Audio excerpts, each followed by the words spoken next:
J'ai parlé de l'Inde.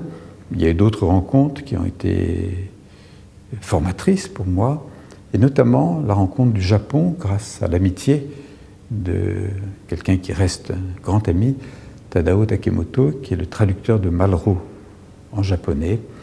Et grâce à lui, nous sommes allés ensemble dans des sanctuaires shinto, dans des temples zen, et c'était un élargissement encore de ces expériences spirituelles. Alors, en parlant, je m'aperçois que on pourrait croire qu'il y a un catalogue et que la curiosité pourrait l'emporter sur l'intensité. C'est aussi une grande question. Quand on a trouvé une voie, pourquoi ne pas rester dans cette voie?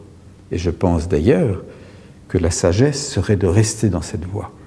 Mais voilà, en ce qui concerne mon propre itinéraire, la curiosité l'a souvent emporté. J'ai cherché d'autres expériences, d'autres voies, ce qui ne m'empêche pas du tout de rester solidement attaché à ma culture d'origine. Je n'ai pas quitté le christianisme malgré toutes ces expériences, même si le doute ou l'agnosticisme l'emporte par rapport à l'acte de foi qui était celui de l'enfant et qui n'est plus celui de l'adulte.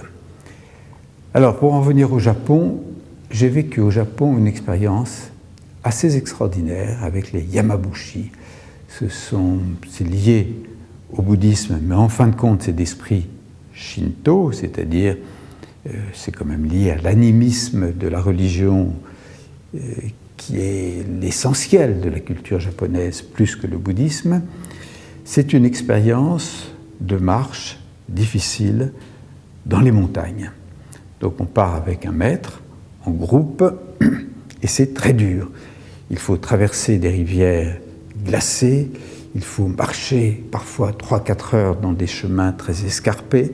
Quelquefois même, il y a cette expérience étonnante de passer sous un rocher en reptation, comme si on allait au sein même de cette nature, qui est l'expression du sacré pour le Shinto, comme si on allait revivre le moment de notre propre naissance. Donc, vous voyez, on est là, en train d'essayer d'avoir la pierre par-dessus nous, la terre dans la glaise, et pour ressortir de l'autre côté, régénérer si possible. Donc cette expérience que j'ai racontée dans mon ouvrage de Benares Kyoto a été très formatrice parce qu'elle m'a confirmé dans ce qui quand même est tout à fait essentiel, et je me rends compte encore plus en essayant de, rapidement de résumer mon itinéraire. Cette expérience m'a encore confirmé que l'absolu, le sacré, s'exprime à travers la nature, même si je suis bien conscient qu'il s'exprime aussi à travers le silence, à travers la méditation. Qu'est-ce que ça veut dire?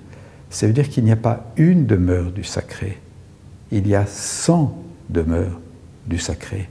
Et après tout, le sacré, quelqu'un peut le trouver, ça fait un peu mièvre, mais pourquoi pas, dans une petite marguerite. Quelqu'un peut le trouver comme Chateaubriand, à la limite, dans la tempête et dans le déferlement des éléments. D'autres vont le trouver dans le sourire d'un enfant.